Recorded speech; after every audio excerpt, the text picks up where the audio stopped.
Hello everyone and welcome back to a brand new video and welcome back to round 2 of season 3 of our F125 My Team career mode. Yes, we return this weekend here to the Japanese Grand Prix out at Suzuka. If you missed out on the video that went live a few days ago from Australia, I would highly recommend going back and checking it out. To kickstart the new campaign, it was a pretty crazy race, despite me trying my best to bottle it, as I normally do.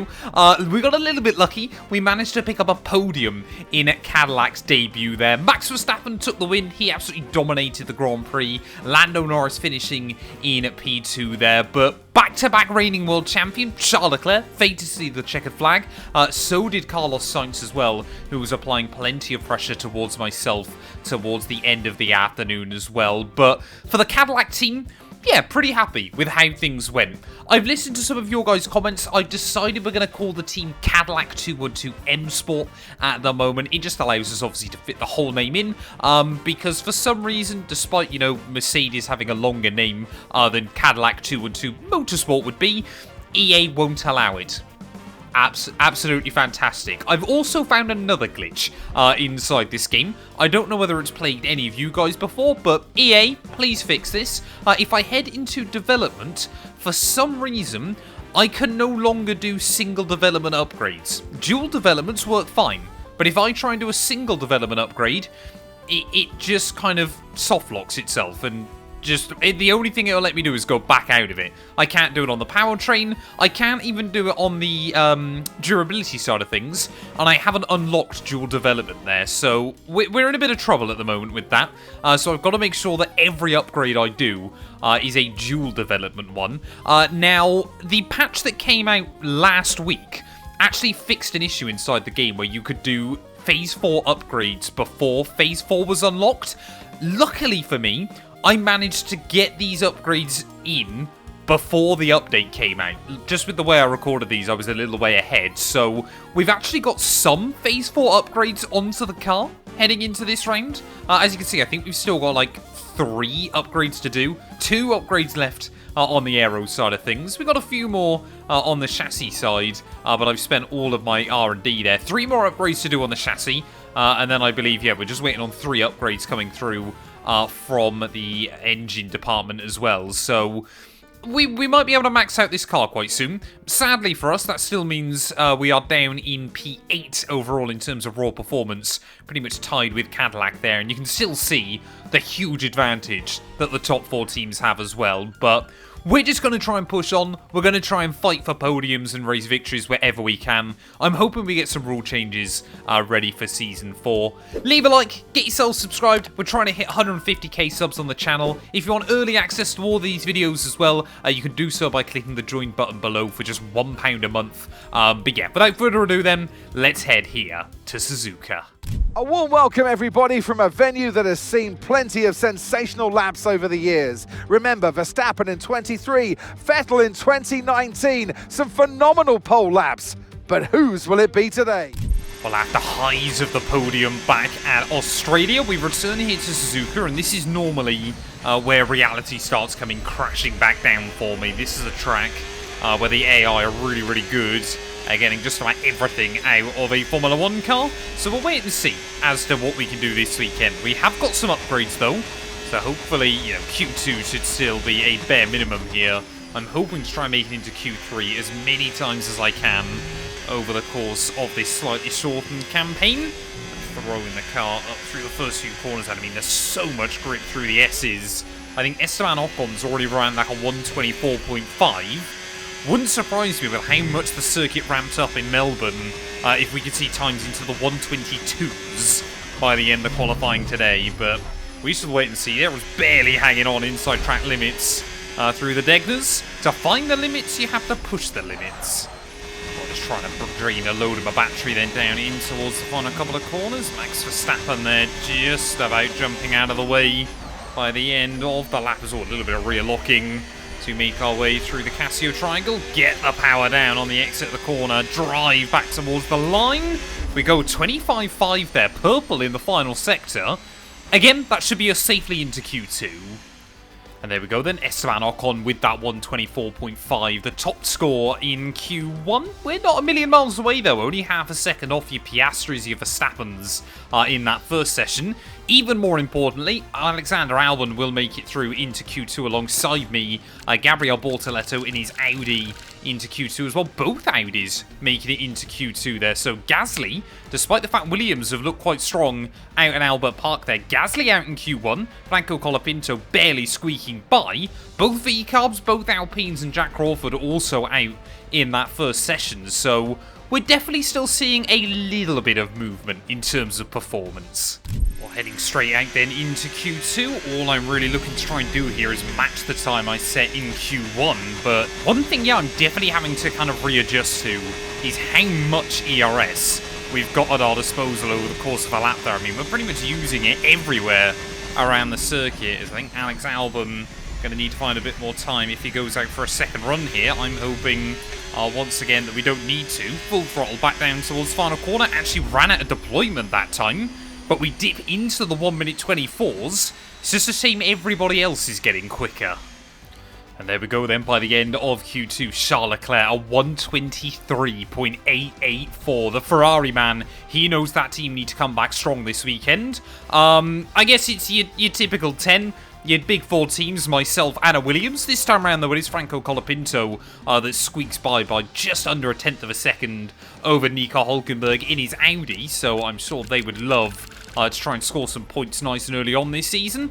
Albon, a little bit disappointed that he ended up down in P13, 1.4 seconds slower than myself. But once again, can we just spring a surprise? Can we nestle ourselves up inside that top 8?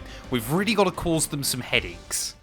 Well, Max Verstappen then, he has set the benchmark here of a 123.6 then. That is what everybody else is chasing towards the end of this session. I reckon if I absolutely nail it, well, we could get within a second of that, but lines like that at the final corner aren't going to do us any favours. Am I just expecting a little bit too much from this Cadillac car as we make our way in towards turn 1? I mean, you are completely flat out through that first part. It just sets you up for the run through the second. Up in towards the S's, flat through the first part. Small blend of throttle through the second. Basically flat through the third. Down to fifth through the final part there. And again, just dab on the throttle there. Try and keep the wheels rotating nicely. And 2/10 up by the end of Sector 1. Yuki Tsunoda, the home hero.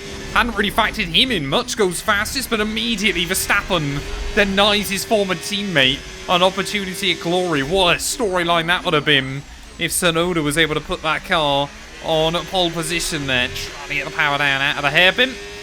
Don't know kind of what time we want to be aiming for around this lap, but I'm going to try and save a little bit more battery.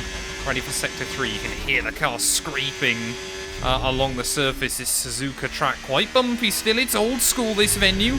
It's really trying to get the throttle down nicely on the exit. We only found a tenth of a second there. That's a little bit disappointing as down in towards the final few corners we go. Still 6/10 down on the split time of Esteban Ocon.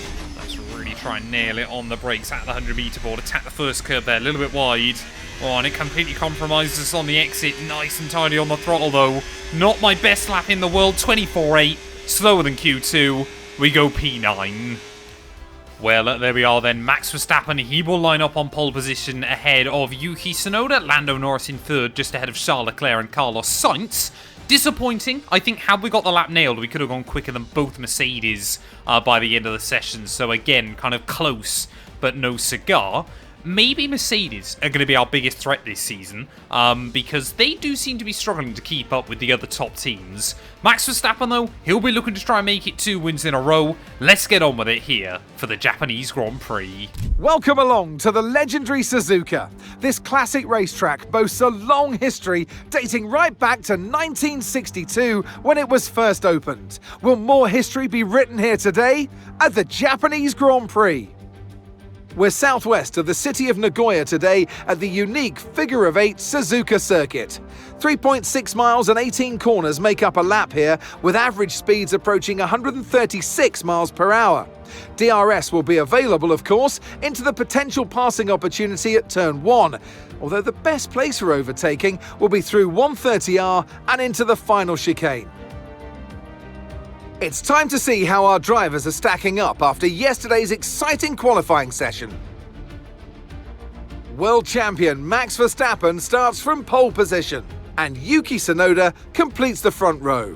Considering the rest of the grid, we have Norris, Leclerc, Carlos Sainz, and Ocon, Piastri, Russell, Hadja, and Franco Colapinto, Hülkenberg, Antonelli, Alex Albon, and Stroll, Bortoletto, Lawson, Pierre Gasly, and Paul Aaron, O'Sullivan, Doohan, Crawford, and Ollie Behrman rounds off the grid. And now it's time to head down to the track. Well, ready then down on the grid here at Suzuka. So much history has been made around this track, but what does Yuki Tsunoda do? Lines up P2 just alongside Max Verstappen, his former teammate. Could he get a run on him into turn 1? Could Tsunoda be a real threat today? I'd love to see him win his home race. I think that would be a fantastic storyline, despite the fact I still think he's a snake inside this game. But clearly for him it's worked. Pole position, front row even I should say, in that McLaren car. A fantastic effort. My goal today, try and get in with the Mercedes and maybe cause them some issues as we make our way through the Grand Prix. Looks like most drivers opted for the one-stop strategy. It's 5 red lights.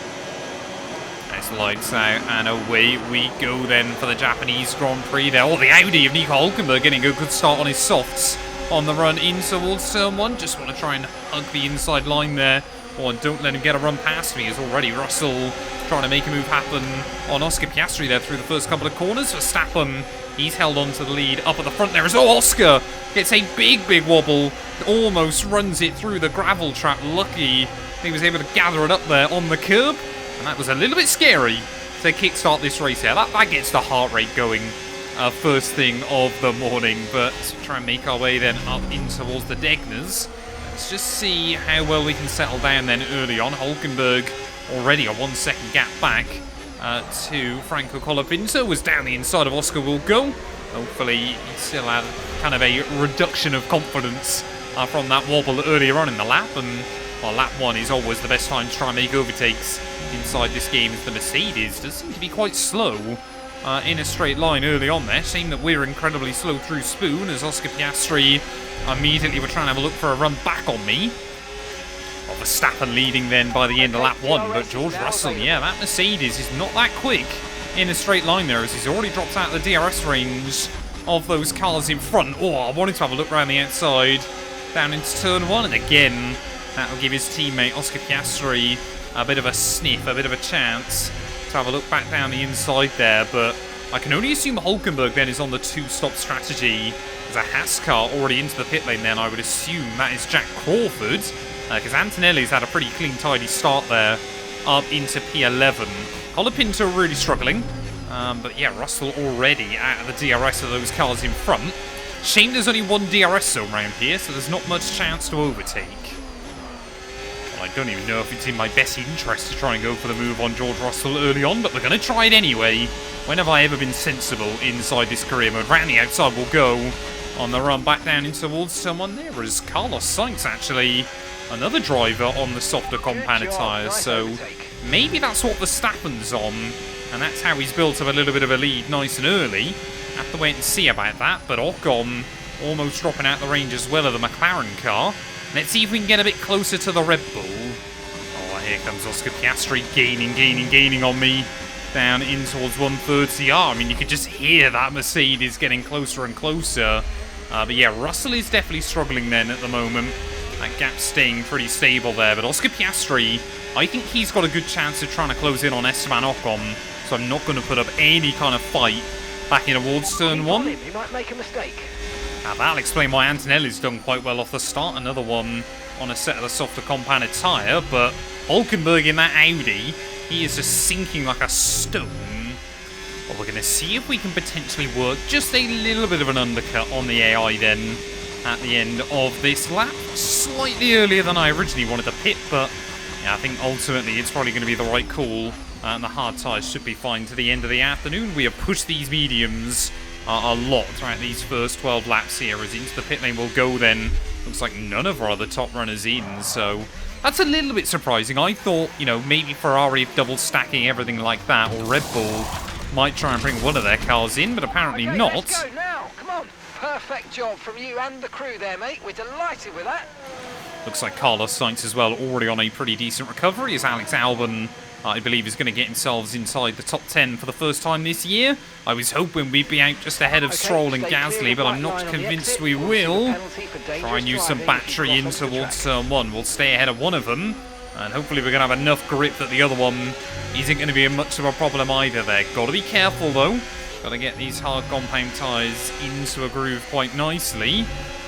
See how much Stroll is struggling there as he tried to make a little bit of a move over towards me, I think, to open up the corner. Luckily, we'll get around him anyway. And let's drive away. Oh, that's really good news for us. Just had a look on the mini-map. Oscar Piastri, he's having to do another lap then. So clearly Mercedes giving George Russell priority pit stop. And that hopefully means we're going to be able to get the undercut, or at least be very, very close to Piastri. Ready for the second half of this race. Trying not to drain my battery entirely, so we got a chance to fight against him a little bit later on. But yeah, we lost a little bit of time behind Stroll, but you can see how quickly we pulled away from him. Albon's still staying out there another lap as well. I don't really know why. Yellow flag. Oh, no, no! Albon with a mechanical failure. That is gutting. I was genuinely thinking about it earlier on in this Grand Prix, how good it would be if, you know, we have really good reliability this year for both cars. As Alexander Albon, our first retirement of the afternoon. Hopefully we don't get a safety car for that. Because how much ahead of me is Oscar Piastri still going to be? Have we not even undercut him? We haven't. So I've drained all my battery in the end as well for nothing. Gutted for Albon, though. It becomes, like I said, our first retirement of the afternoon.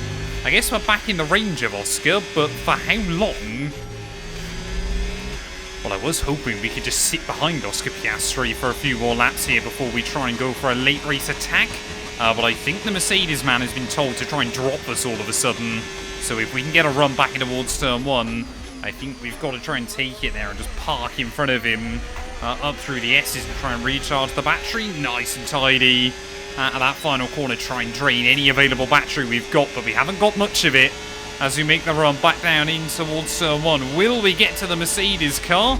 Or get to the outside of him there? Big swooping manoeuvre. Down around the outside through turn 1. Can we keep the wheels there? Up in towards the S's? Yes, we can.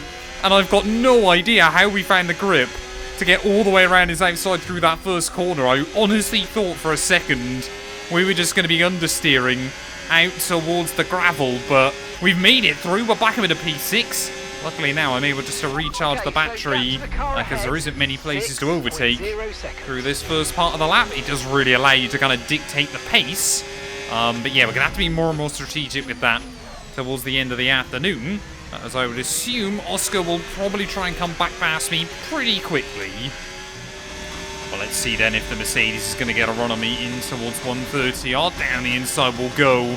And we'll just blend out a little bit strategically there to make sure, well, we are the one with the DRS. Their big rear locking moment through the final couple of corners. And, well, Piastri will hang on to the spot for now then. But again, luckily, we've got a nice charger battery in the car. Once again, going to be going wheel to wheel back down in towards turn 1. But hopefully this time, whoa, we get an even bigger run on him. Sadly, that time round, though, we end up out in the runoff area.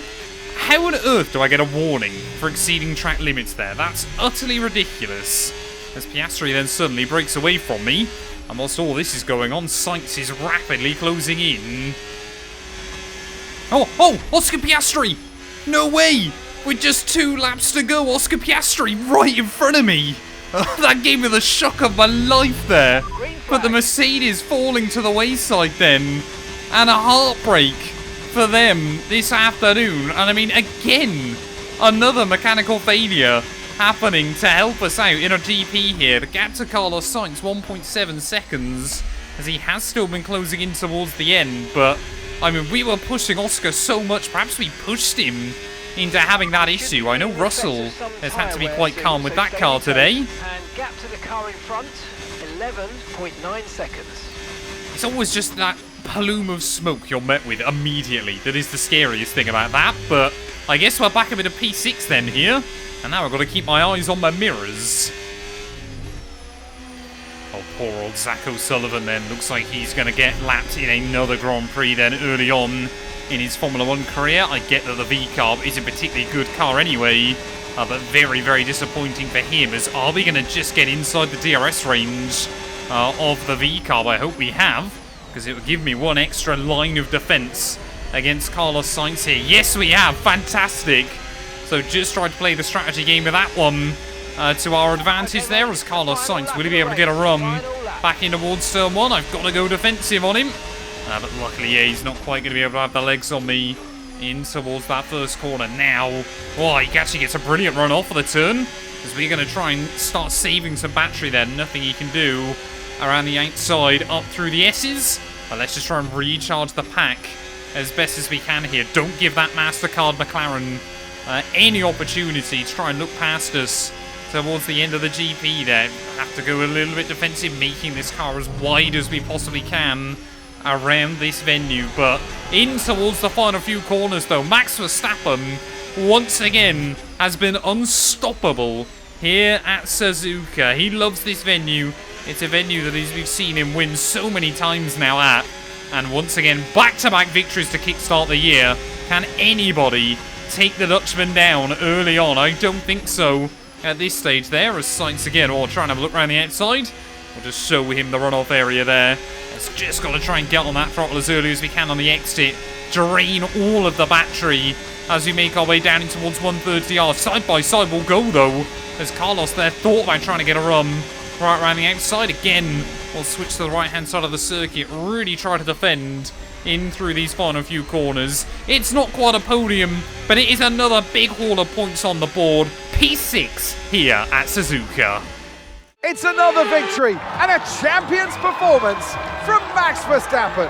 And that's 2 wins in a row now. It's the start of potentially something special, but they can't get ahead of themselves just yet. It's a long way to go.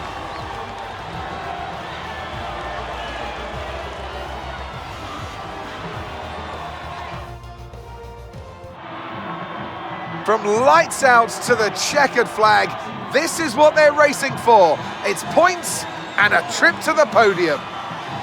One of the all-time greats celebrates yet again. It's another podium, it's another top step for Max Verstappen.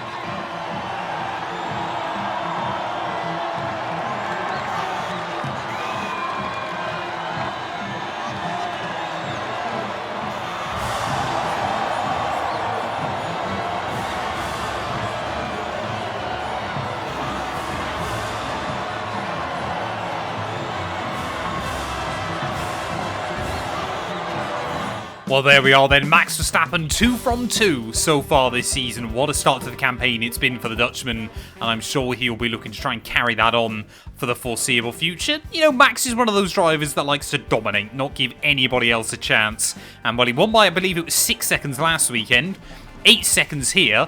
Let's see if he wins by 10 when we head out to Bahrain. Charles Leclerc, first points, first podium of the year for him. Just ahead of Lando Norris there. Esteban Ocon just ahead of myself as we hung on ahead of Carlos Sainz. Russell in P8 just ahead of Colapinto. And Liam Lawson gets Aston Martin Honda's first points as well, I believe, of the all-new season.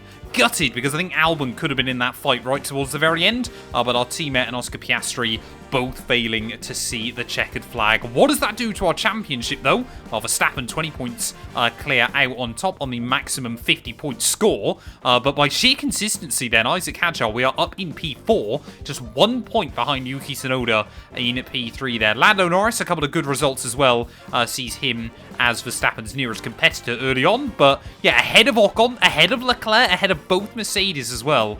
So we really cannot complain. Carlos Sainz, Gasly and Franco Colapinto just on the board as well as Lawson and Andrea, Kimi, Antonelli. Albon now down to 21st, only ahead of Zach O'Sullivan, who hasn't had a race yet where he hasn't been lapped. P4 though, in the Constructors, we're ahead of Mercedes as well. Nice and early on this season, so that is super, super important as well there. Thank you all so much for watching. If you have enjoyed, please do make sure to leave a like, get yourself subscribed, and we'll be back very soon when Formula 1 returns ready for the Bahrain Grand Prix.